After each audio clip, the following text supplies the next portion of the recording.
Enjoy कर रहे हैं तो हमारे चैनल को सब्सक्राइब कीजिए और हमारी लेटेस्ट वीडियोस की नोटिफिकेशन के लिए बेल आइकन दबाना मत भूलना। हमें हमारे एक सब्सक्राइबर रिचा ने भेजी है और ये उसके साथ हुई एक सच्चे इंसिडेंट पर बेस्ड है। रिचा, अर्चित और अंकित बहुत साल पहले एक आर्मी कंटोनमेंट एरिया में रहते थे और वहीं के एक आर्मी स्कूल में एक साथ पढ़ते थे। उस वक्त वो सब करीब 11-12 साल के ही थे। उस कैंटोनमेंट एरिया के पीछे एक बहुत छोटा सा मैदान था जिसके पीछे दूर तक फैला हुआ एक जंगल भी था। उस जंगल में बच्चों का जाना बिल्कुल भी अलाउड नहीं था। अफवाह थी कि जंगल में शेर और जंगली जानवर घूमते हैं। कुछ लोग तो ये भी कहते थे कि जंगल में एक चुड़ैल रहती है। पर एक शाम तीनों अपने माँ बाप को बिना बताए शैतानी की आड़ में जंगल की तरफ चल पड़े। उन्हें शेर और जंगली जानवरों के बारे में पता था, पर हर बच्चे को लगता है कि उनके पास सुपर पावर्स होती हैं और अपनी ही धुन में वो तीनों भी जंगल की तरफ निकल पड़े। शाम से धीरे धीरे रात का अंधेरा होने लगा, पर फिर भी वो तीनों आगे बढ़ते रहे। रिचा को अंधेरे में बचपन से ही घबराहट महसूस होती थी और इसलिए वो वापस घर चलने की बात करने लगी। वो अपने दोस्तों को मना ही रही थी कि तभी उन्हें एक शेर की दहाड़ सुनाई दी। सबके रोंगटे खड़े हो गए। रिचा ने डरते हुए पीछे मुड़कर देखा तो वहां कोई शेर तो नहीं था, लेकिन उनके सामने एक बूढ़ी औरत खड़ी थी। अंधेरे में उसकी शक्ल अच्छे से दिख नहीं पा रही थी, पर उसके गाल पर एक जख्म का बड़ा सा निशान जरूर दिख रहा था। उसने एक काले रंग का गाउन पहना हुआ था। अपनी काली ड्रेस के साथ साथ उस औरत की आंखें बेहद डरावनी थीं और वो उन बच्चों को घूरे जा रही थी। उसने सीधे मुंह से सब बच्चों को बोला कि ये जंगल उनके लिए नहीं है और वहां बस वो औरत और उसके पालतू जानवर रहते हैं। उसने उन बच्चों को वापस घर लौटने के लिए कहा और नसीहत दी कि वो कभी भी इस जंगल में ना आए। चांद के अंधेरे में खड़ी वो बूढ़ी औरत एक खूंखार चुड़ैल से कम नहीं लग रही थी। वो तीनों डरे सहमे से उस औरत की बातों को सुन ही रहे थे कि अचानक जंगल के हर कोने से जंगली जानवरों की चीखें आने लगी। ऐसा लग रहा था कि जैसे वो बूढ़ी औरत ही उन सबको कंट्रोल कर रही है। उन तीनों में से अंकित और अर्चित दोनों ही बहुत घबराने लगे, बल्कि अंकित तो डर के मारे रोने लगा। जिसके बाद उस औरत ने उन दोनों को चुप कराते हुए मुट्ठी भर टॉफी पकड़ाई। वैसे तो उन तीनों को पता था कि अजनबियों से कुछ नहीं लेना चाहिए, लेकिन उस भरे सन्नाटे में कोई भी उस डरावनी बूढ़ी औरत को इनकार नहीं कर पाया। उस बूढ़ी औरत ने अंकित और अर्चित को तो टॉफी दी, पर रिचा को उनमें से एक भी टॉफी नहीं मिली। रिचा ने देखा कि उस औरत के मुंह पर उसके लिए अजीब सा गुस्सा भरा था। वो सबको अपनी पैनी नजरों से देखे जा रही थी। इतने में वो तीनों वापस अपने घर की ओर जाने लगे। वो उस औरत के पास से गुजर ही रहे थे कि उस औरत ने अर्चित का हाथ पकड़ लिया। उसने तीनों की आंखों में देखा और बोली, आज भूल कर भी मत सोना। जंगल के अंधेरे में इन शब्दों ने रिचा के अंदर एक दहशत पैदा कर दी थी। दोस्तों, रिसेंटली हमने छोरी 2 की कास्ट सोहा अली खान और नुसरत भरूचा के साथ एक बहुत ही अमेजिंग हॉरर पॉडकास्ट किया है। सोहा, नुसरत और फिल्म के डायरेक्टर विशाल ने अपनी रियल लाइफ एक्सपीरियंसेस की स्केरी स्टोरीज शेयर की हैं। बहुत मजेदार पॉडकास्ट है, तो अगर आपने वो पॉडकास्ट अभी तक नहीं देखा तो इस वीडियो के बाद जल्दी से जाओ और वो पॉडकास्ट देखो।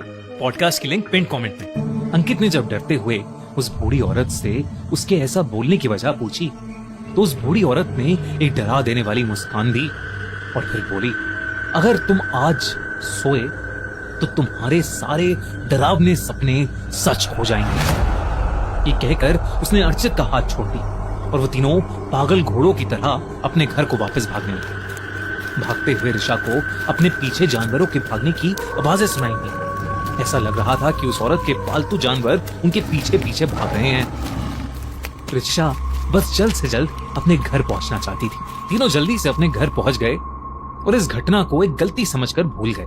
रिचा का अगले दिन एग्जाम होने की वजह से वो अपने बिस्तर पर सोने चली गई, पर उस औरत की डरावनी आवाज, उसके मिट्टी वाले हाथ, बड़े बड़े नाखून और कटा हुआ गाल उसके दिमाग से निकल ही नहीं पा रहा था। जैसे कि उस बूढ़ी औरत ने कहा था।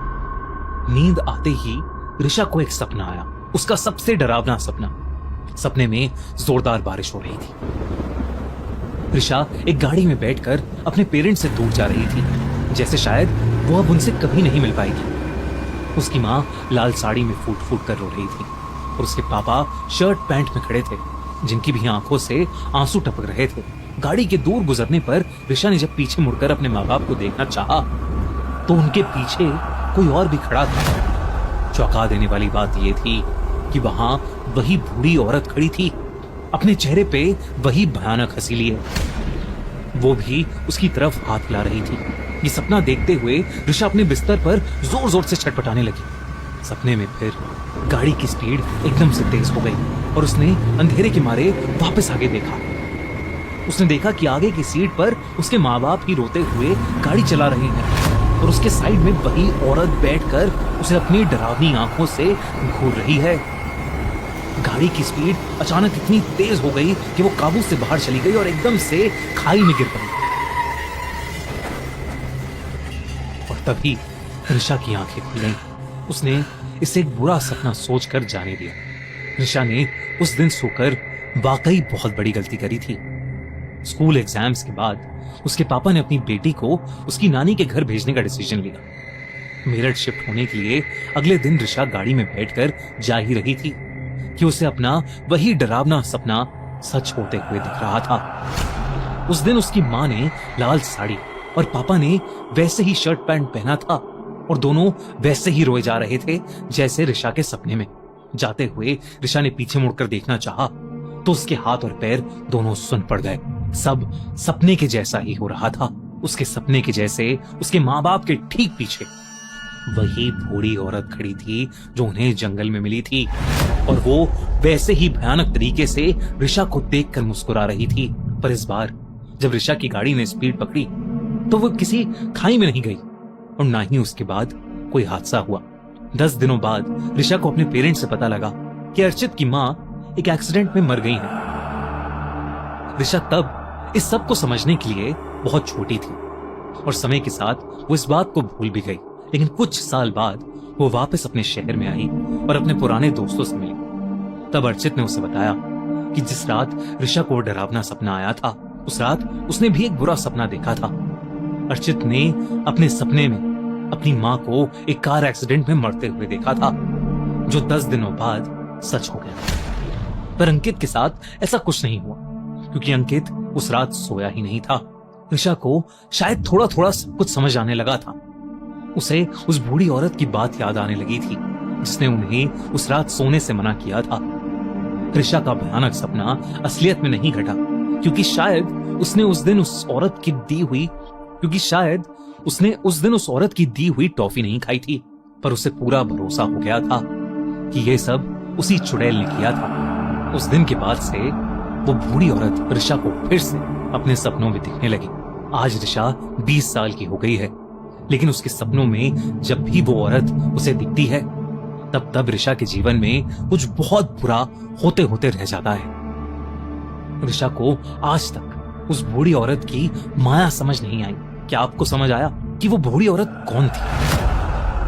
हमें कमेंट्स में जरूर बताइए। और दोस्तों